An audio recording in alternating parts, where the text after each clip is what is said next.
So today we're going to see how far we get into the electrolyte fluid and pH balance, which is our last topic. And so then once I see how far we've gotten in that, if we've gotten as far as I hoped, and we only have a little bit left on acid-base balance, then we'll have some time for review on Thursday. If not, then we'll have to see whether you guys feel okay about moving the exam till after Thanksgiving. Some people might actually, although I don't know why they would, travel. And so that may be a hardship for them. So that's that's the plan right now. You can see we have about half of the class here, a little bit more right now. So I don't want to do a poll at this point. Let's do it at the end. I also was working during the office hour on a little handwritten, because I'm not that good with fancy word art, or maybe word art isn't that good. I sometimes think that's the way it goes. But anyway, I put it into my Dropbox account, and it's from my iPad. So it may be something that you'll find really useful with the electrolyte imbalance table that I keep referring you to in doing these lecture questions today. So one of the things I find is you read the book on this part of the chapter with electrolyte imbalances, it's really dry, when actually it's something you may run into quite a lot if you work with patients, and therefore it's good to be aware of it. And it's actually, if you like to be sort of a detective, where you bring in a bunch of clues, that's what I find interesting about it. So I tried to set it up in a way that makes it more sense to you. So if you have a chance, we're not there yet, but before we get to the electrolyte imbalances, then you may want to go into my Dropbox account. I didn't have time to check and make sure it all went over, but I think it did. So anyway, I'll share it with you as well on the screen. So let's see how we're doing. We haven't gotten too many more folks, but I'm going to go ahead and start our topics, because this will come up not just during electrolyte imbalance, but during the fluid imbalances that that we're going to work on first. And that is that last time the group that was labeled D talked about not just where you find the body fluids, where do you find most of the water in the body, which is intracellular, but also how transporters move electrolytes across membranes. Membranes define compartments. So you have an intracellular compartment, which is defined by the plasma membrane.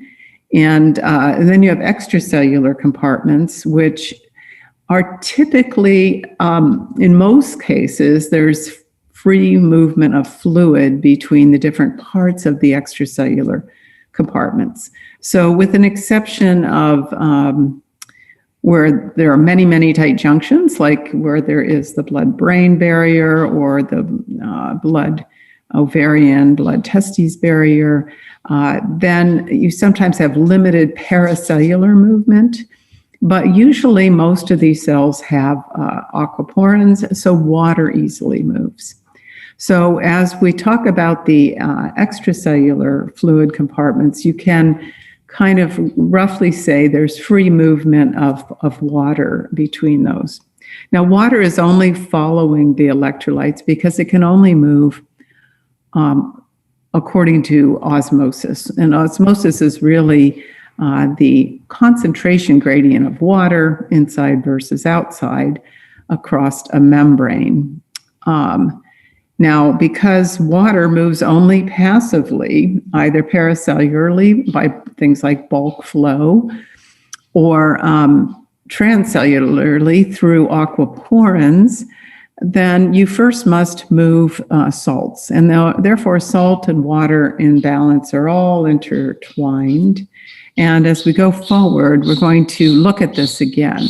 Why I say again is because it's going to bring back things that we not only did in the cardiovascular system this semester, but endocrine system information that you did in 103A.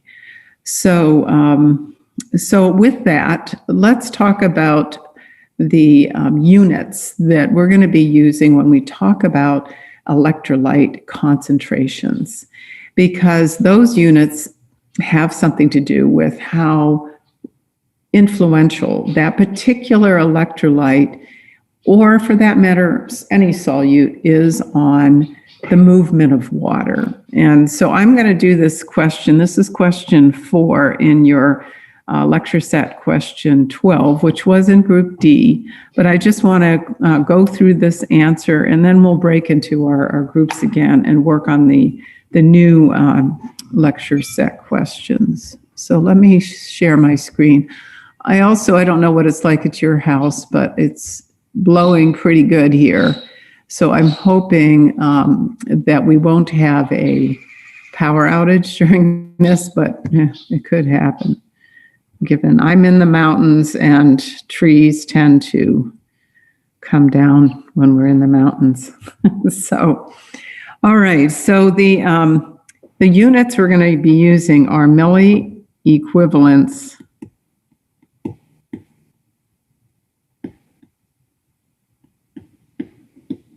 per liter.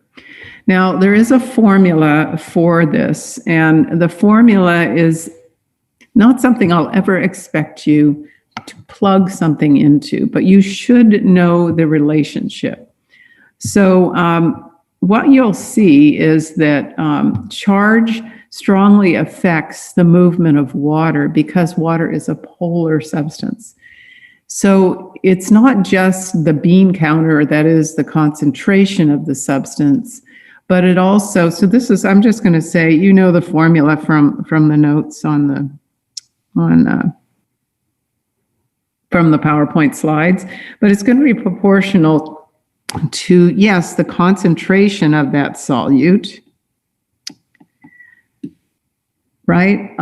So how much do we have? And that's probably what you learned when you really learned about osmosis. You just worried about, well, how much of something is on one side of a membrane versus another side of the membrane.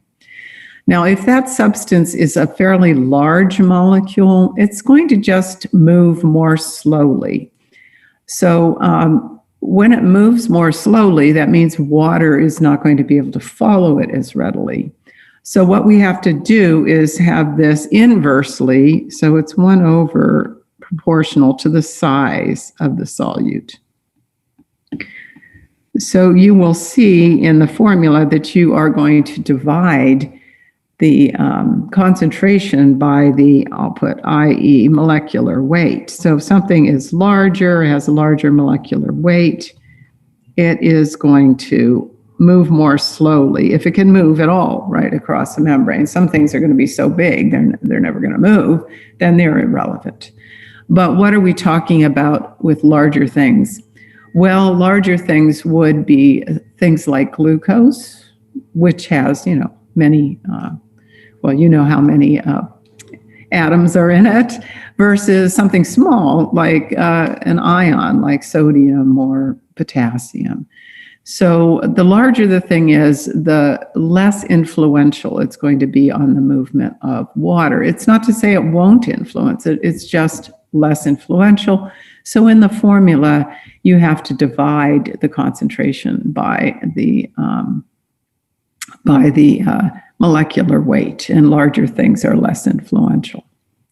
And then the final thing is you actually, and this is strongly proportional to the number of charges.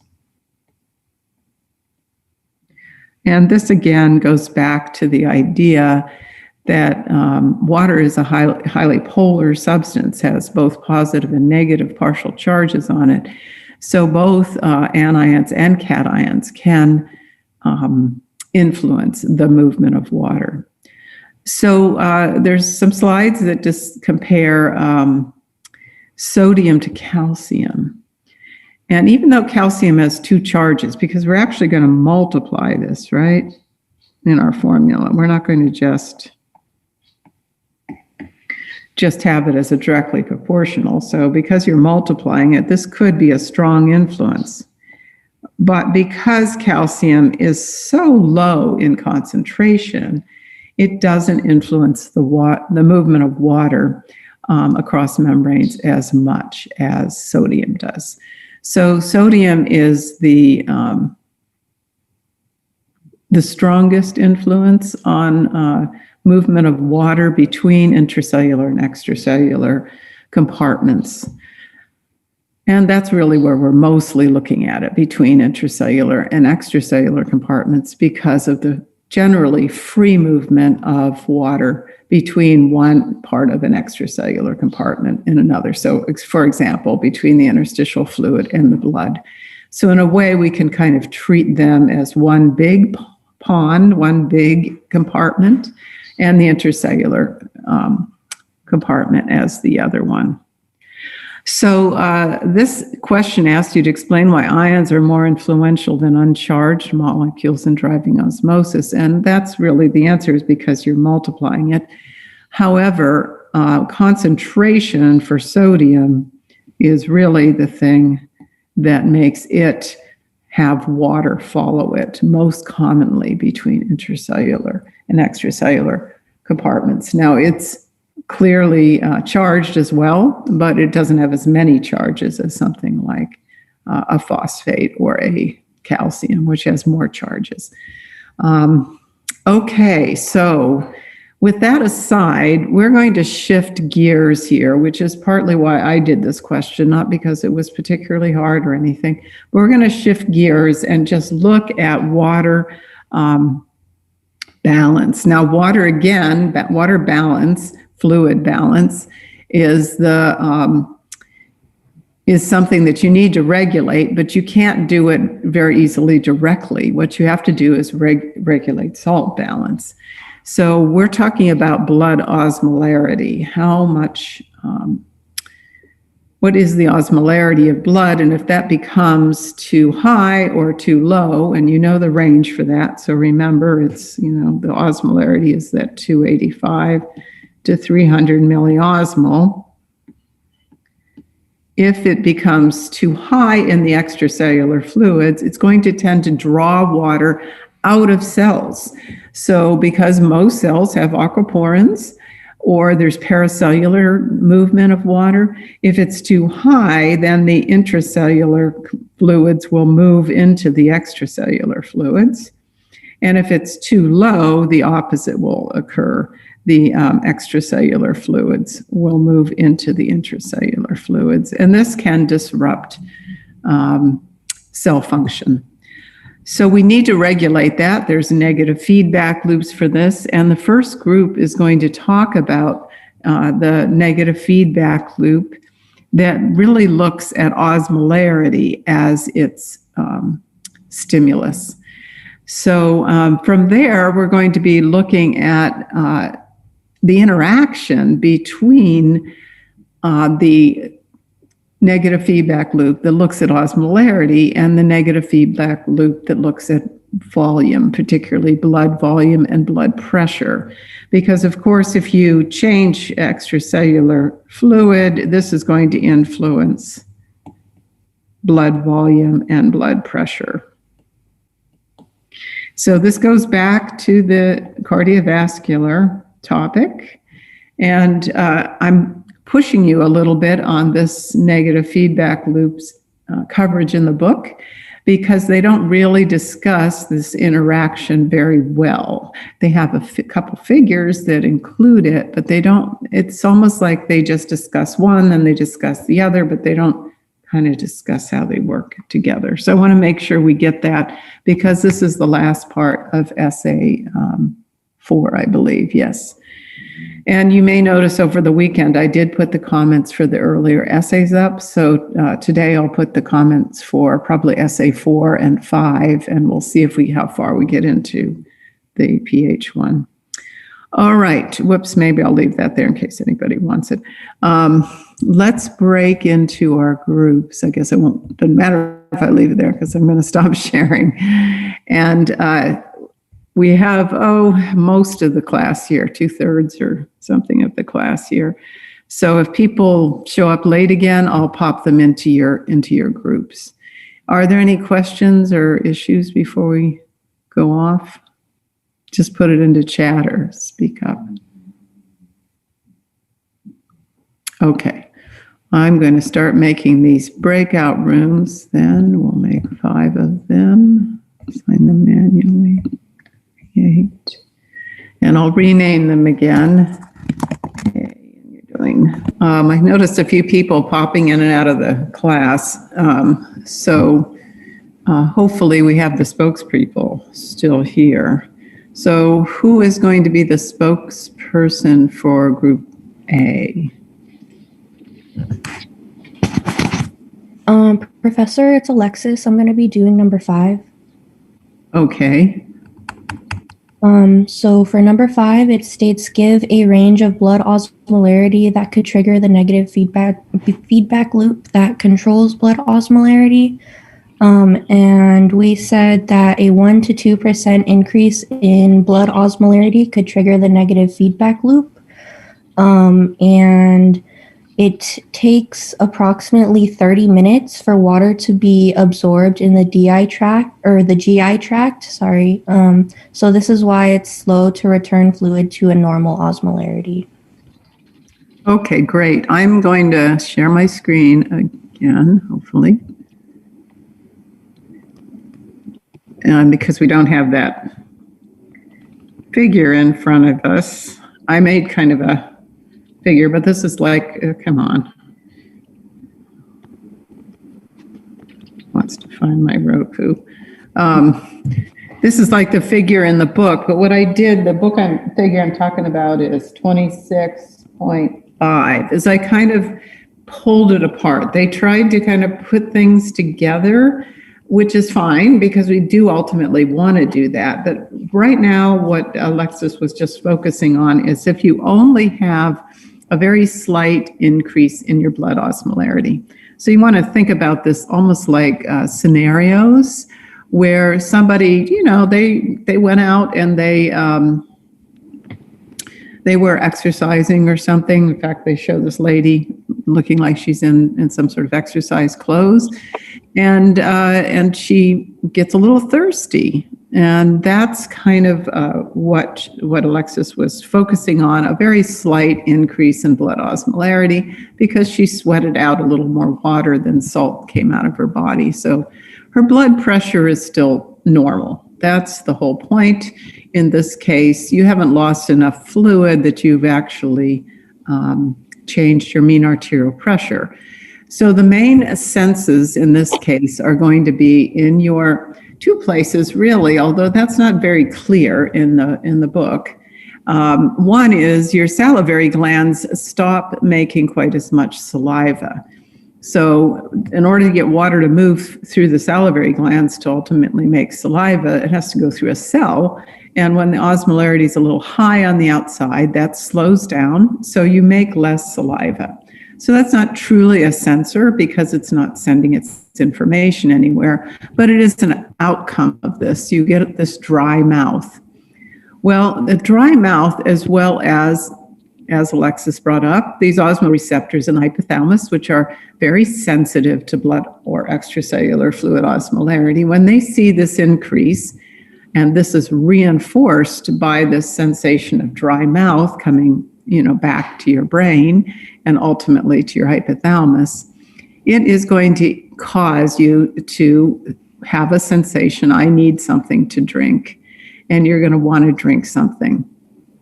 Now, what they don't have here, but they do later, is that these osmoreceptors also connect to your posterior pituitary, and they tell it to release a small amount of ADH, because after all, in order to increase the amount of water and therefore fluid in your body, you kind of have 2 ways. You can increase its intake by drinking, or you can increase its reabsorption and therefore decrease urine production. So both of those things will probably occur, but this will be a very weak stimulus because all we've done is, at this point, we haven't changed our blood pressure.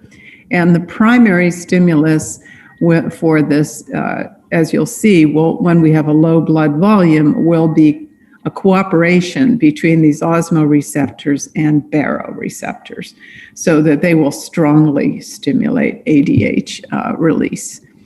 So hopefully you drink something because water's available, and then as Alexis brought up, that causes your stomach to distend, which is going to send feedback to your brain, as well as your mouth won't feel so dry, and at some point you will stop drinking, but it still takes at least 30 minutes for the water to make its way through your stomach into your small intestine and be absorbed into your body. So that takes a while, and as the book talks about, because of that, people have to be careful that they don't drink too much. So there is a discussion that we'll come back to about hypotonic hydration, where you drink too much water and you actually lower your blood osmolarity to what could be dangerous levels. But before we leave here, let me just emphasize again that you do get a little bit of ADH, so you are going to increase water sort of two ways, both by its intake and by its reabsorption. So this is probably a situation, all of you live on a regular basis where you don't drink for a while. Maybe it's, you're in lecture now and you can't drink. And therefore you start feeling thirsty, and you solve it pretty quickly not quickly, but you solve it without any great drop in your blood volume or your blood pressure. Okay, so who's got 6 then? Who's going to be the spokesperson for 6, where you have to name hormones involved here? I will. Okay. Is this Adrian or Alex? Great, Alex. Okay. So it's epinephrine, norepinephrine, renin, angiotensin, aldosterone, and antidiuretic. And the last one was ADH? Yeah. Okay, so we need one more, right? That could, and actually opposes these. Change the color. Can you see that color? A Yeah. and B? Because of course it opposes these guys. So it's going to affect, and it even opposes this guy and this guy. So this is a negative. Maybe the green wasn't a good color to choose. It was a negative feedback. If your blood volume is too high, you're going to release AMP. So that's another hormone in your list of 5. Okay, great. So there were a couple that came up, and I want to stress this too much because we did talk about it in 103A. I'm sure Dr. Sundar talked about it, but estrogen and progesterone also affect in opposite ways. So maybe I'll put one, progesterone. And if you're a woman, you kind of know because you live this with your menstrual cycle. So that estrogen causes you to tend to retain water and progesterone to release water. And finally, the other one, again, I'm not going to go over this too much, but, just to mention it, nod to it because the book does, is the corticosteroids. Maybe I should have made that blue, but they will tend to cause you to retain water. And they do that because they weakly stimulate the aldosterone receptor, since they're a steroid and aldosterone is a steroid as well.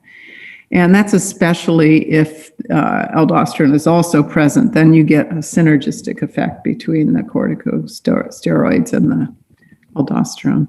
So we're not going to deal with that. We really want to focus on these guys. The rest of this discussion, really oops, that's my weird it's decided to make me into something else.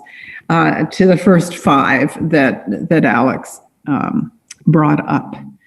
All right, we're going to move to Group B now. And Group B is seeming to be a topic shift in the book. As I said, I'm not sure I've been crazy about how this is written up in the book. And that is, how do we maintain some of these electrolyte balances? And we're going to start with the one that most influences water movement in your body, and that is sodium. So who is the spokesperson for this number 7? We actually didn't choose a spokesperson. Oh dear. So, Dina, are you doing it, or is this Ileana? I mean, yeah, I'll volunteer to answer it for you. Okay. So describe 3 roles sodium plays in maintaining normal physiology. I actually came up with, I think, more than that, but I'll just go through them. It's the primary force for water movement across the membranes. As the most abundant cation, sodium exerts significant osmotic pressure. Great. And then because cell membranes are largely impermeable to sodium, sodium is the controlling factor in ECF volume and water distribution in the body. Okay. I don't know if that's the same thing. Yeah, basically the same Kind thing. of, yeah. I will say intracellular fluid versus Right. extracellular fluid here. And it's a co-transporter with potassium, HCO3, most nutrients, hydrogen, and affects chlorine movement.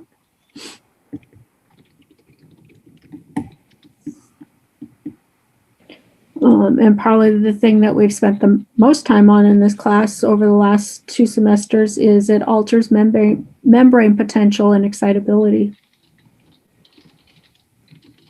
It helps determine the membrane potential and the excitability. excitability. Of the membrane, yeah.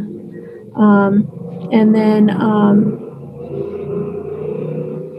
I guess this one is kind of the same. It's central to the fluid and electrolyte balance and overall homeostasis.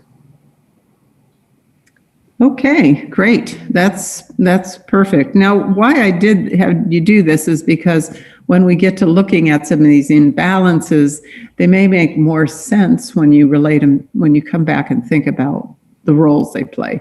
So, for example, when you start looking at the sodium imbalances, when sodium is too low or high, you often see either muscle or the cardiovascular, the heart, affected by this, or the central nervous system, because it's so key in membrane potential.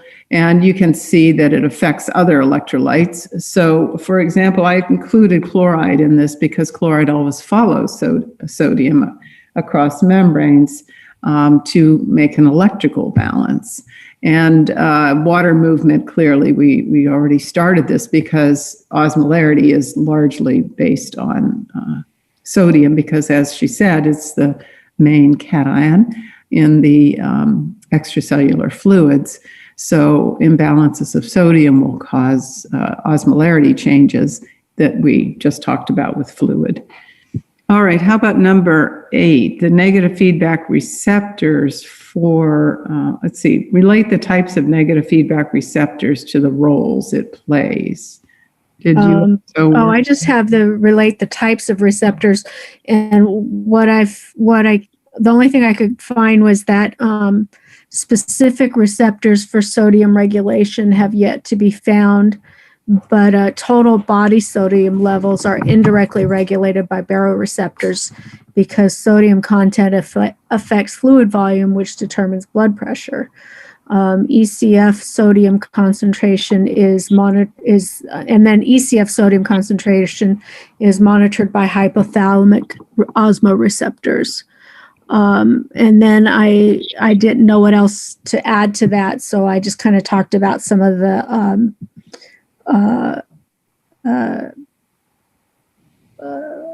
chemicals that influence sodium levels. And I didn't know if that's where you wanted to go with this or what. So No, I really wanted to focus, like we talked about in the cardiovascular system, there are two areas where you have baroreceptors that are looking at your mean arterial pressure. right, So what are those guys? you've got the baroreceptors in the aorta, Right. and I'm trying to remember where the other one is. Is it? Oh my The goodness. kidney, The kidney. Okay. granular cells of the kidney are Yeah. sensitive, right? Yeah. Okay, because this is where we're going next. And what about this co-transport for other electrolytes? So here we could talk about, because other salts movement depend on sodium, then things like parathyroid hormone and even angiotensin 2 because of potassium. Those change, so you're going to indirectly, but she's right. It's all kind of indirect. There's no direct sensation of sensory that picks up exactly, oh, how many milliequivalents of sodium do you have? Instead, it's looking indirectly at things like your blood pressure and your blood osmolarity, which are largely dependent on that. Now, what about membrane? There's no real receptors here. So these guys, there's some hormone negative feedback loops, and this guy, there's osmo negative feedback loops and blood pressure negative feedback loops, but there's nothing really for this one. So, so there you go. Okay. So we did number 9 in this group. So here it's saying name the conditions where sodium levels are abnormal, note milliequivalent per liter that define the condition and give the causes and signs and symptoms. So rather than just jumping into this, oops, I think I have to go back out here. Hold on a second. You can see my list is getting long, and I think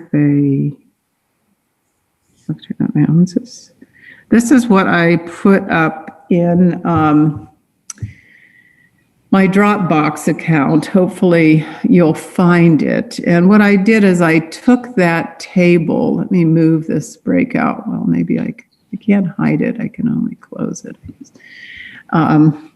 I took that table, and what I did is I set it up as several pages. Each one have their own page where you either have high sodium, and here is the milliequivalent, so you're going to need to know that number for a couple of the electrolytes, sodium, potassium, and calcium. Not for chloride, I don't ever ask that one, even though it's on the list, and not for phosphates, even though it's also affected. But these three, so you should know their normal ranges. So the arrows that are coming in are the causes of this.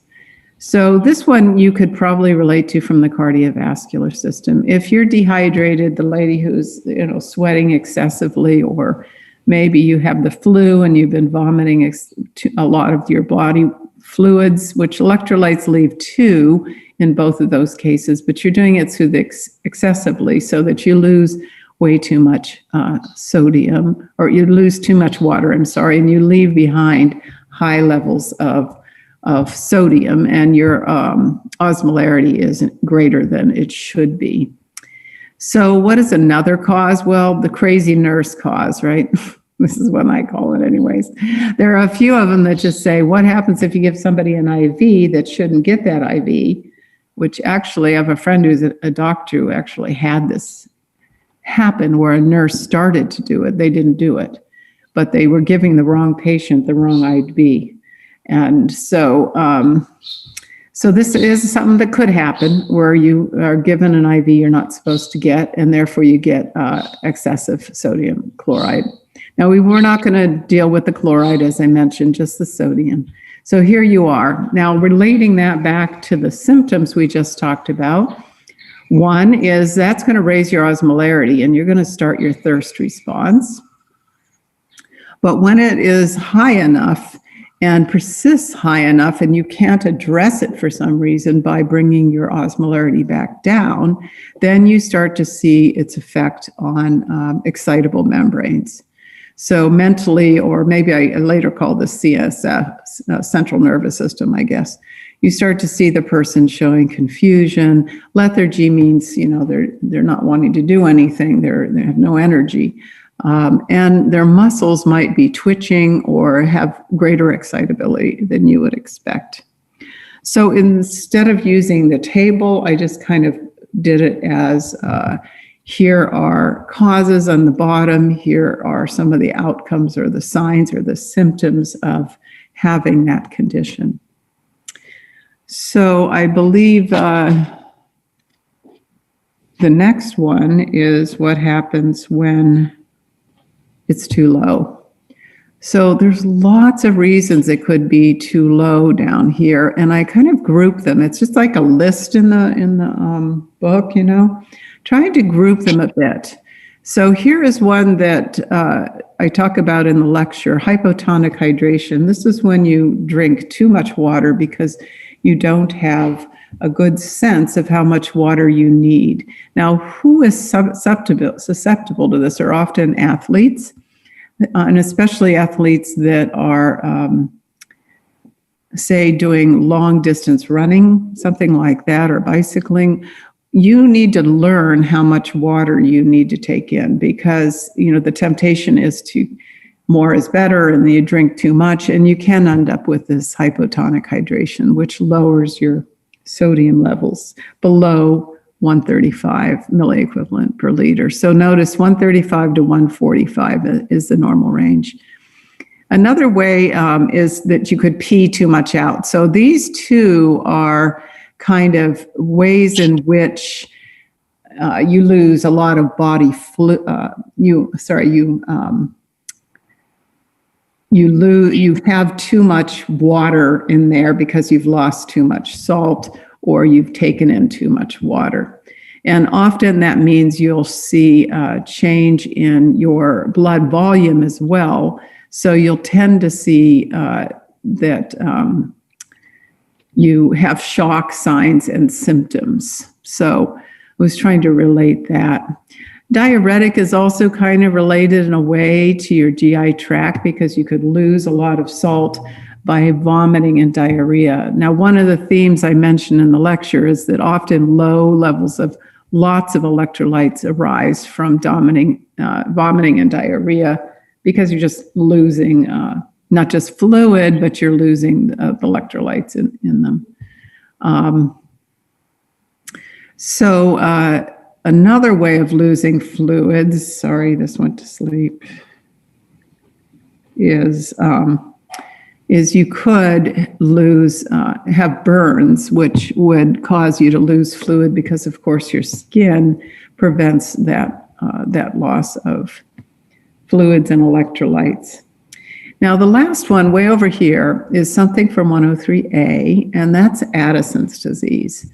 So if you've forgotten that, review it. Addison's disease is an unclear underlying reason, possibly an autoimmune condition, where your adrenal glands, the adrenal cortex in particular, not the medulla, stops functioning very well. So where it should be releasing the mineralocorticoids like aldosterone, it's not doing it. And therefore, you're unable to regulate your sodium very well, and you tend to lose too much sodium in your urine. So these are all the variety of causes that it could end up with low levels of sodium in your body. So what about when you have low level sodium? Again, it can affect your excitable membranes. In your central nervous system, you could have confusion or irritability. So this is where you're being a detective. Hopefully this is moving again to not slowly. Where high and low, I'm trying to get it to roll and it's going slow. High and low could have similar symptoms. So you can't just go, this symptom is this. You have to look at the matrix of the person's symptoms, or ideally do some testing so you can see what their blood levels of sodium are. So I'm hoping this sort of thing is helpful. I done it for sodium, for potassium, and for calcium, so that those are the three you need to know their ranges for, so that you have a different way of looking at this besides the table, which could be kind of overwhelming when you look at the table. Okay, so that finishes Group B. And I'm going to stop sharing because I'm hoping if I reshare, it'll be a little bit faster in responding. Let's go on to Group C, and they're going to be dealing with potassium. And who is the spokesperson for that group? I can find you out. It's me. Me is Kaylin. I'm sorry, Kaylin? Okay, Kaylin. All right, so I'll screen share again so then you'll have something to work with. And hopefully that will work a little faster then. All right, so this asks about conditions where potassium, wait a minute. 10, did I skip 10? Should we go down and look at 10 first? 10 is describe how potassium is linked to sodium and to H+ by their transporters. K plus is part of the body's buffer system, which will resist changes to the pH of body fluids. So K plus is absorbed by the collecting ducts when H plus is secreted through the K plus H plus antiporter to maintain normal pH. And while no hormone directly regulates potassium when it is low, there are hormones to regulate K plus when it is high. So aldosterone increases potassium secretion via the sodium potassium antiporter pump on the principal cells of the collecting duct and the distal portions of the DCT. Probably should have written that the other way around, huh? Because you're so much used to that one.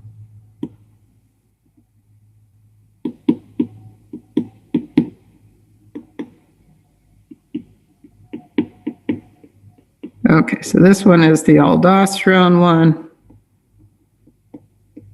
And this is the type A intercalated cells of the collecting duct, as she mentioned. So there is another place that these guys are linked, and maybe I wasn't fast enough. So potassium H+ is linked also in the stomach. So in a way, the cells in the stomach are going to be called the parietal cells. We're going to learn about that in the last set of lectures on the digestive system. But basically, this guy and this guy are the same sort of cell. They're very, very similar cells. The parietal cells of the stomach work very similarly, but they use different stimuli, and the purpose of them are different.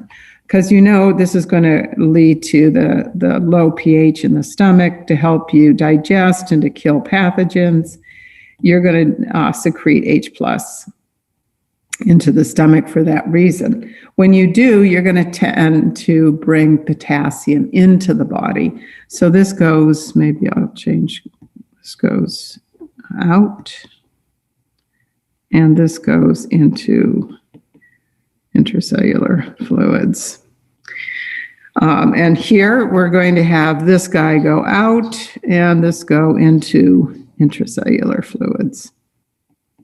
So as she mentioned, that means that if this is working in order to help you maintain your blood pH, you're going to tend to see a rise in potassium. Or if for some reason your stomach pH is not being maintained, like maybe you're vomiting all the things that you secrete out, then you're going to tend to see a rise in potassium levels. Now, aldosterone, remember, is trying to retain sodium. So then you're going to see if this goes up, aldosterone goes up, you're going to see, a drop in extracellular fluid levels of potassium. In order to raise, you're going to increase extracellular fluid of sodium. So these guys are linked together in their regulation by aldosterone, but inversely.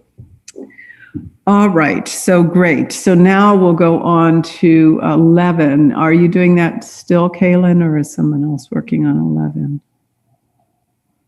I'll be working on 11. Okay. So let me get. So again, this is what I put in Dropbox to help you. Okay. So 11 says list 7 key roles calcium plays in physiology. Oh yeah, I forgot that part. Okay, here we go. Potassium roles. Okay. So what we said was calcium plays a role in. Wait a minute, you're doing calcium? Yeah. Oh, I thought we were doing 11. 11 on my sheet is the potassium one. That's. Oh, it says calcium for ours. Does anyone do the conditions where potassium levels in the extracellular fluid are abnormal? Note the milliequivalent. Did I get the numbering off again? Did nobody do that one? I don't think there's a question for it. Really? Unless it's part of 10. Oh, is that part of 10 now? Did somehow I fuse those? I'm not sure. Well, let me do that one since there's confusion and we don't want to hold up on that. And then we'll move to calcium. Okay, so we just talked about how calcium and potassium and sodium are inversely related. So if you go back and look at your sodium handout or graph like I did, you saw Addison's disease tends to lead to having low sodium. And that's because you're not telling, there's no aldosterone, so you're not telling the DCT and the collecting duct to bring that sodium back into the body. That also means you're not telling it to get rid of potassium. So Kaylin just mentioned a minute ago that there's no direct way of regulating potassium levels unless they get too high. So if they get too high, you want to stimulate aldosterone release. It is a stimulus for aldosterone release. And now Addison's won't let you. So potassium can continue to go up.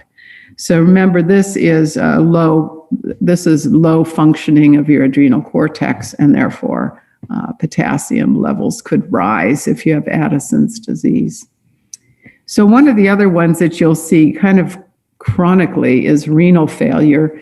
So because this side looks at, well, there's not enough hormone, but over here it's looking at the kidney's not responding to the hormone. There might be normal levels of hormone, it's just not responding. And therefore, sodium levels could be dropping in your blood and potassium levels going up because the collecting duct and DCT aren't doing what they should. The ones over here have to do with excess added to your extracellular fluids. Since potassium's high in the intracellular fluids, if you have extensive burns, you're basically dumping intracellular fluid into your extracellular fluid. And that can lead to high potassium levels. Or we have the crazy nurse over here who gives a rapid, I don't know if rapid is key, but a rapid infusion of an IV. So those are the reasons why you might end up with high potassium. Now, if we go over here, you'll see some of the same symptoms that you saw before.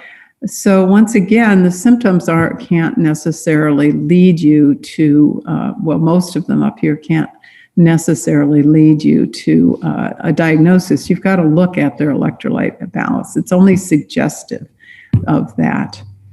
So when you have, I don't know why, but it's probably having to do with your central nervous system being affected, but you end up feeling nausea, vomiting, and diarrhea. There's probably something up in the brain that's doing that. Muscles can feel weak, and it can lead to paralysis if you have continued high potassium. And that has to do with the membrane potential being pushed in the wrong direction. Remember, potassium should be low in the extracellular fluids. The membrane of excitable membranes is fairly permeable to potassium, and so you end up altering the membrane potential. That also happens in cardiac. Cardiac muscles very sensitive to potassium because it's even more permeable. Remember, its resting potential's even closer to the equilibrium potential. And that can lead to arrhythmias in the heart and maybe ultimately a heart attack. So potassium is key. You might remember, if you like old murder movies, sometimes the crazy, murderer injects the victim with potassium to try and cause a heart attack, kill that individual. And unless they look at blood potassium levels, it will look like a heart attack. What about low? Well, once again, you have some of the same symptoms. Notice nausea, vomiting, arrhythmia, weak muscles, confusion. There is one symptom here, though, that is a giveaway that this is low and not high potassium, and that's a flattened T wave in an electrocardiogram. So the T wave is kind of drawn out because you don't have enough potassium to bring that membrane potential as quickly down to normal. So remember, the T wave is during repolarization phase of the contractile fibers, so in the heart. What about what causes it? Well, you again, vomiting and diarrhea. You're losing a lot of not just water, you're losing a lot of electrolytes. So that's a common way. You can also lose a lot through your kidney by excessive urination. So you're losing a lot of electrolytes that way. And then this one in the middle is Cushing's syndrome.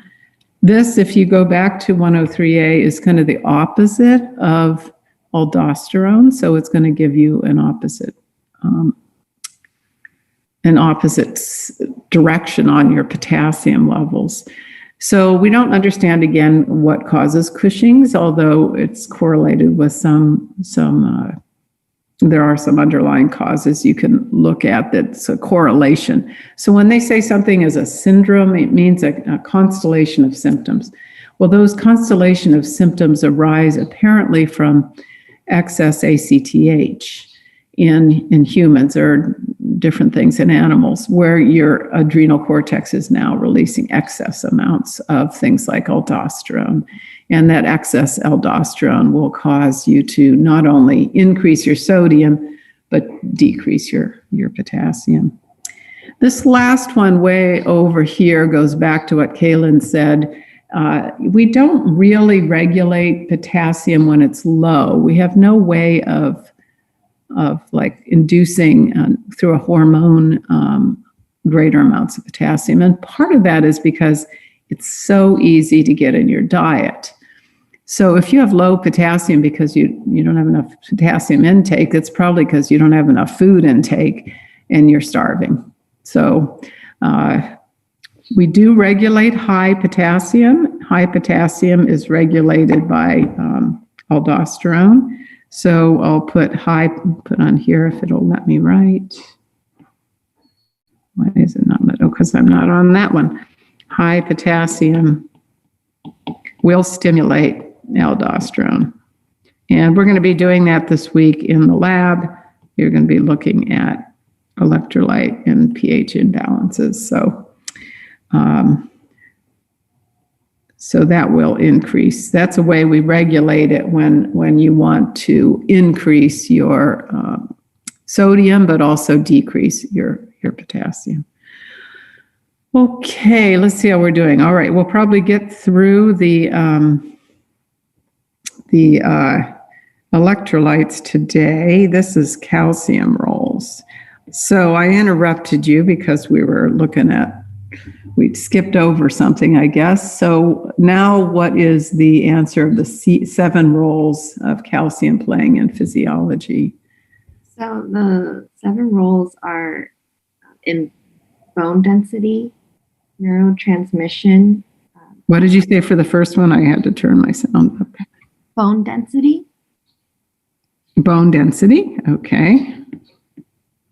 And transmission of neurotransmitters, is that where you're going? yeah, and then as endocrine receptors.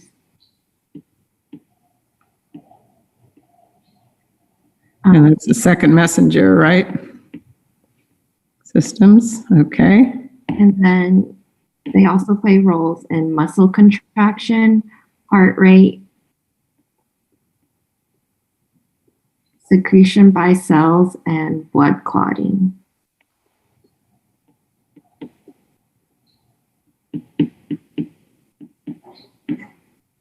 Because of their role in the action potential,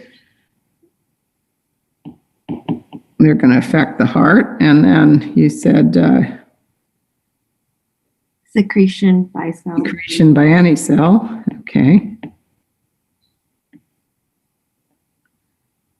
And for that matter, even absorption by cells, because in order to move, like phagocytosis, and in order to move membrane, you got to use calcium. So I'll put intake by cells. So phagocytosis, anything via vesicles, via membrane movement.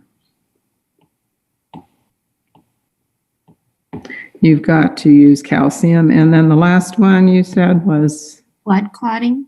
Blood clotting, right. So calcium is a great, I at one time, I think not that long ago, used it as part of my comprehensive exam because it touches on so many body systems. And it's, as you'll see, really tightly regulated. We use 9 to 11 milligrams per deciliter when we talked about bones before, 9 to 11 milligrams per deciliter. I'm not going to test you on that, but you can see it's a pretty narrow range. So for every 100 mLs, you only have a slight couple milligrams difference to be out of range and to kick in your negative feedback loop. But instead, we're going to be looking at as milliequivalents in the next one. So are you doing the next one too? Where we look at the abnormal ones?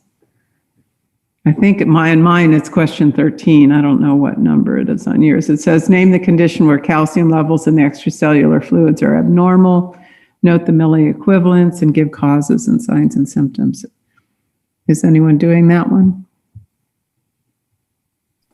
I got 13, but for 13 for us, it says explain how altering the rate and depth of ventilation can aid in altering blood pH.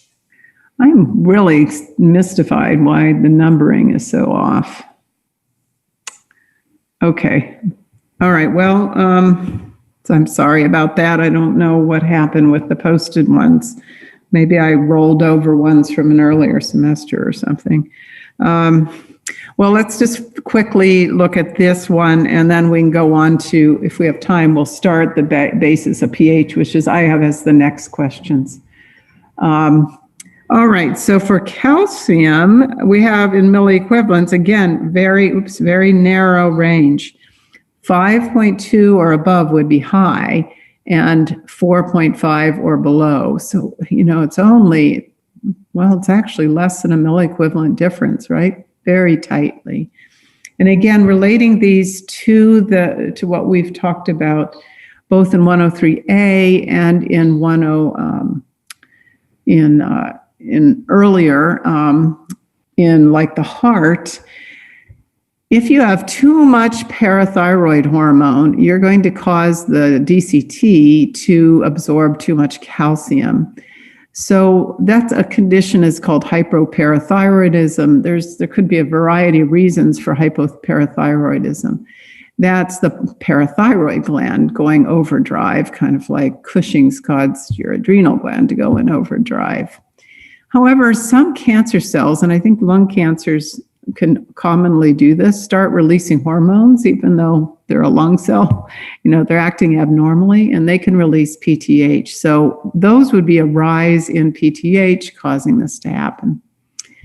Excessive vitamin D, and I don't know much about this mechanism, why that would occur, but vitamin D is important from 103A in allowing your intestine to absorb calcium, but I'm not sure how that works to cause high blood calcium. Obviously, if you absorb too much, I guess.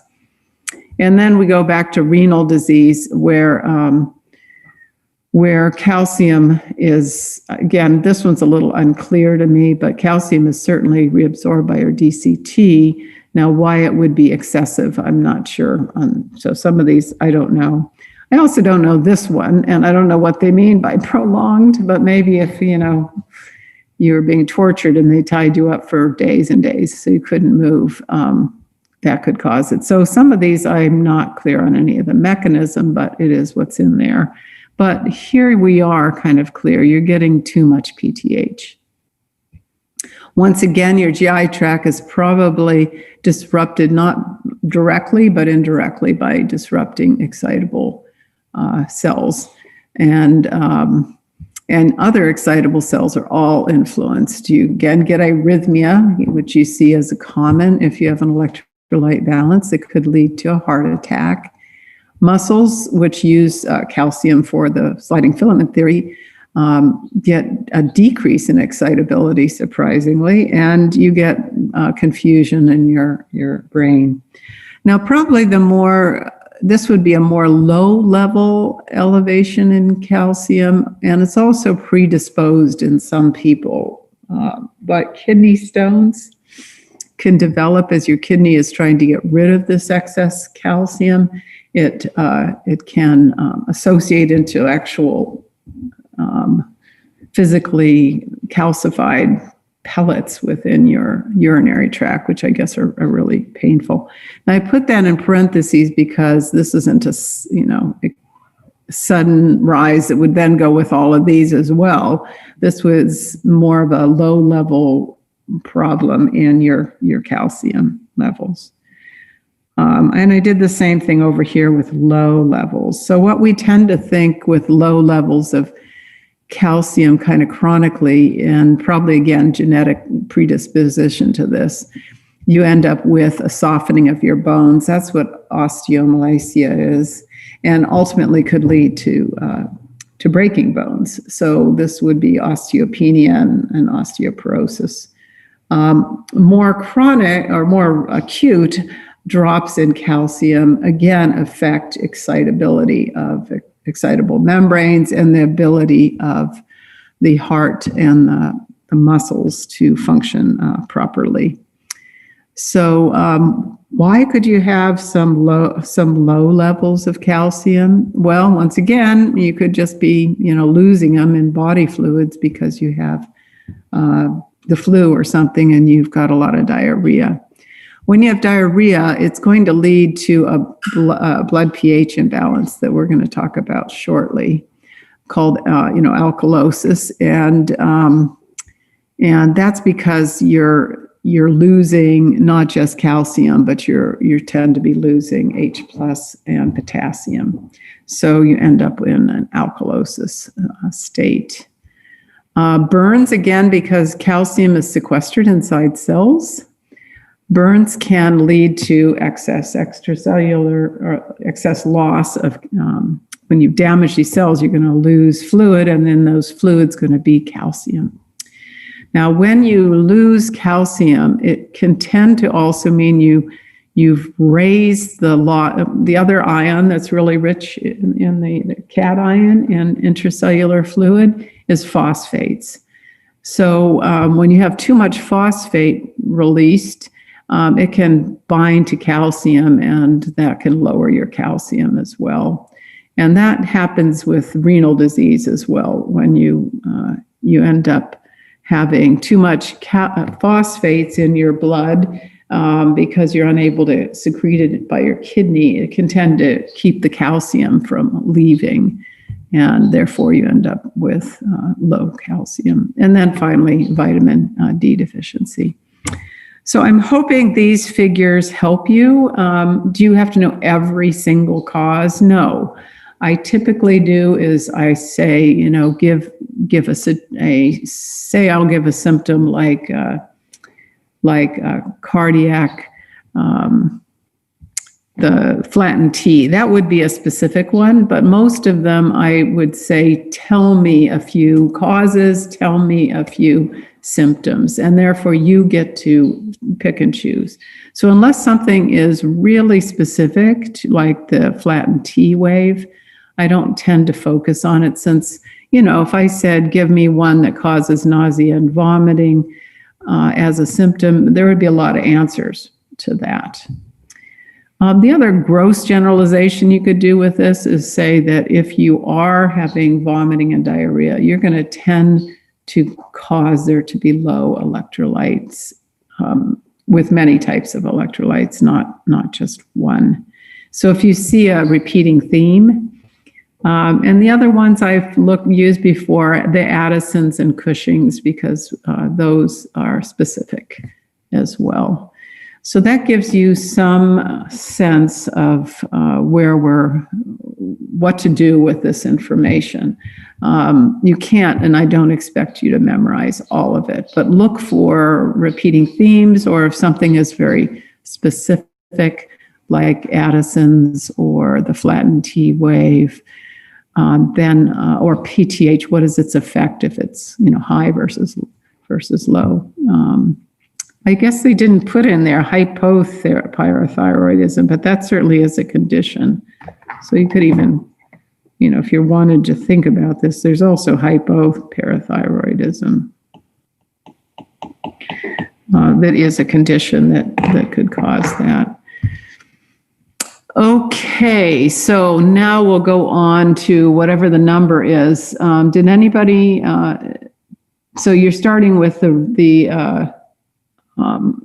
how altering the rate and depth of ventilation.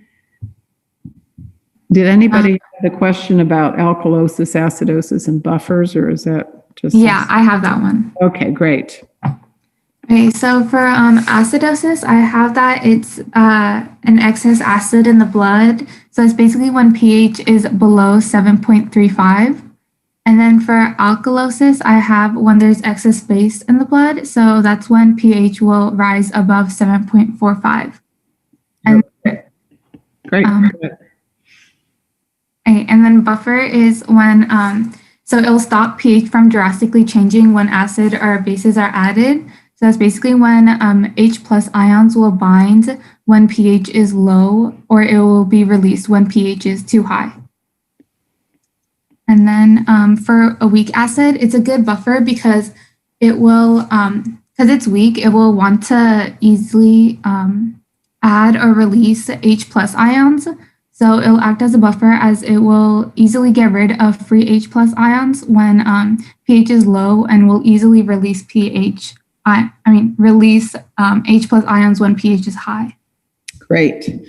So that's exactly what I would say about it. So the weak acid that you're most familiar with is H2CO3, and that's carbonic acid, right?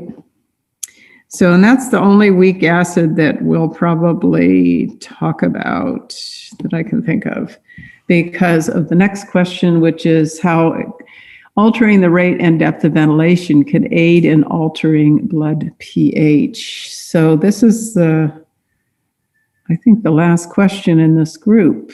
Is that still you, Manri? Or who's talking about? No, that's, I believe, someone else. Sorry, I forgot the name. Probably, yeah. Prabrit, you're going to talk about how the rate and depth?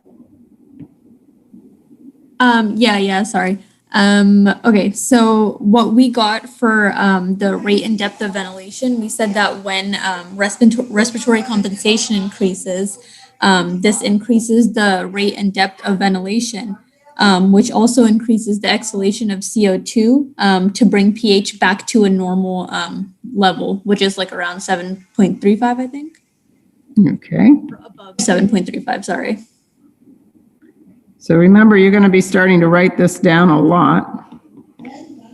And what's the enzyme here that's so critical to this? We abbreviated it CA, carbonic anhydrase. Remember that? And we find that in the red blood cells. So that if you're in the lungs, maybe we'll make the lungs one color. You're in the lungs, what's going to happen is you're going to be breathing this out. This is lungs.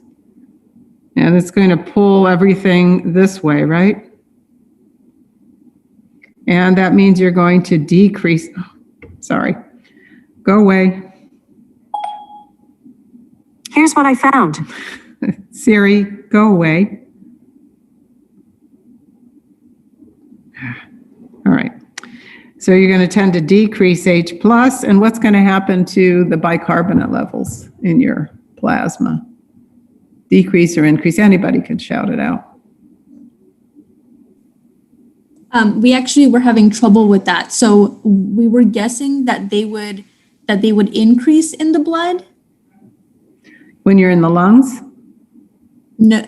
No, if this is just basic balanced equation. So if you pull off one of the products here, you're going to tend to push this all this way. If you do that, then both of these guys are going to decrease. So if you go back to the respiratory system, and when we talked about carbonic anhydrase, remember the chloride shift in the lungs meant chloride went out and bicarbonate went in. So I'm just going to put chloride shift here. This is back when we did this in the respiratory system. So in your lungs, you're going to be breathing out CO2. It's going to tend to cause the H plus and the bicarbonate that comes in from the plasma to bind together to make carbonic acid. That's going to then make more CO2, and you're going to breathe that out. So that means your pH is going to increase, right?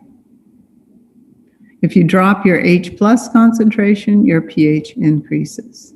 And similarly, your bicarbonate level will then decrease in your plasma, decrease concentration. Now this has a range, which you'll learn soon. 22 to 26 milliequivalents per liter is normal for your bicarbonate levels. But in your lungs, you're going to tend to be dropping this, not necessarily below that, but dropping it. So what happens then in your, maybe I'll use a different color because that's not going to work very well. It's going to happen in your tissues is you're going to be making this stuff, right? Are we okay?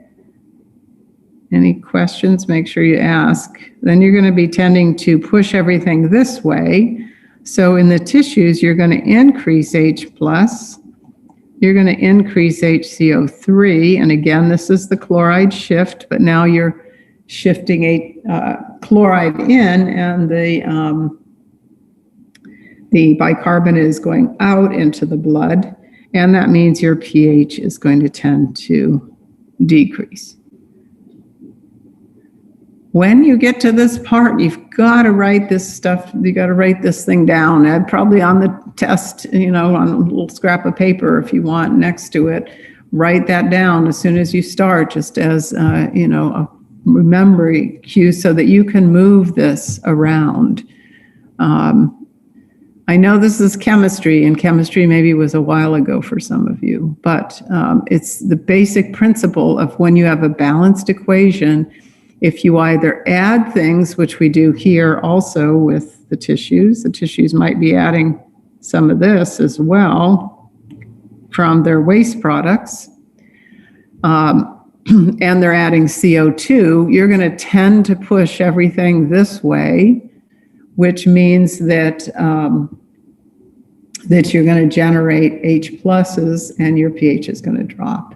When you go over to the lung, it's going to try and adjust that pH, which has come in potentially lower than, maybe within the normal range, but lower, and your CO2 levels are going to be higher. You're going to breathe that CO2 out so that you use your respiratory system to help regulate your blood pH. Even under normal circumstances, you're generating acidic waste products. And your most rapid way of adjusting the pH to keep it within that normal range of 735, 745 is to use your respiratory tract, because it's a very rapid responder to any pH abnormalities. So given that, let's give somebody acidosis, and we won't say why they have acidosis at this point, but let's say it's a metabolic type. They're generating way too much waste products. So what is their respiratory system going to do? How are you going to see this compensation? Anybody, what kind of breathing pattern are they going to have? Prabrita, if you've got it, it's great, but if not, somebody else. Are they going to hyper or are they going to hypoventilate to get rid of this pH problem? Is it hyperventilate? Hyper, right. So if I hyperventilate, that means I'm going to get rid of more CO2. And that means, remember, it's deeper breathing and usually faster. So this is faster and deeper. And that's going to increase the CO2 exits, which is going to cause this to decrease the H+. Now, what's going to happen in that case to the bicarbonate? It's going to have to increase or decrease.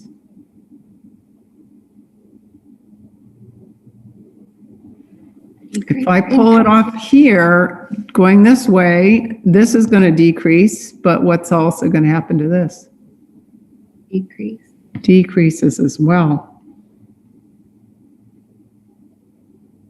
All right, this takes playing with, so I know we're done with the timing here, but this takes playing with this thing. If you are hypoventilating, that means, fast and shallow. That means what's happening when you're hypoventilating is let me maybe get rid of this color and put another color in. Hypoventilating will decrease how much this happens, which means it's going to tend to push everything back this way, causing you to have low pH, causing this to build up as well. All right, we're going to leave it here. This is the role of the respiratory system. I recommend that in the next 2 days you play with this, because we're going to paint a portrait of your respiratory system can't really get rid of H pluses generated by your tissues as a waste product. Only your kidney can actually secrete, get it out of your body. But what the respiratory system can do is use carbonic anhydrase to bind the H pluses up into water, and CO2 comes out as well because we have bicarbonate that we're using. And then use your lungs to rapidly change your pH if it becomes either acidotic or alkalosis, assuming that your respiratory system is functioning properly. If your respiratory system isn't functioning properly and the cause of your pH imbalance is something wrong with the way your respiratory system is acting, you've got to fall back on your kidneys, because that's the only other option you've got. Now, there are other buffers in your body, chemical buffering, that the book talks about, and it's not that they're irrelevant, it's just that they're sort of a temporary way that you can hold on to excess H pluses or release them. However, they do saturate, so you eventually have to use either your respiratory system and change its pattern if it's working, or your renal systems and change the way it's acting in order to maintain normal blood, extracellular fluid, pH. So this is a really critical topic. We're actually starting the 6 we sort of got well into, and there's some good figures in the book for 6. They're actually tables that you can look at and study for 6, and then we'll come and do 7. So before we actually leave, and I know we're going over a little bit, but I want to make sure I capture, let me see how many people are here just to make sure yeah, so we have 24 here. Put into the chat, I could go either way now. We could finish up and then there's no real review time on Thursday or there's maybe limited review time with Essay 7, or we could move the exam till after Thanksgiving. So if anyone has a crisis that they can't do it on that Tuesday, let me know that as well. Otherwise, just put into chat a vote before you take off, and we'll leave it at that, and then I'll take a look at the voting when we come back. So just put it into chat. How about, there's, I think in reactions, there's a thumbs up for yes. Wait a minute, what else can we do here in chat? You can just vote, I think. But how do we do this? Or you just write yes, no, whatever. I don't care. I can create a poll. I haven't done that yet. You're right.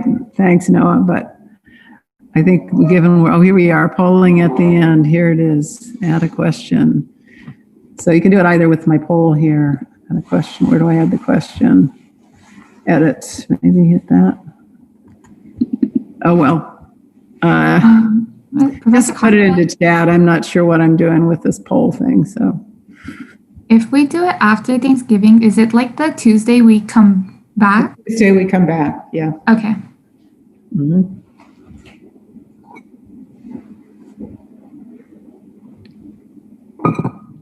I'll just leave it open for the next 10 minutes so you can look at your calendar if you need to.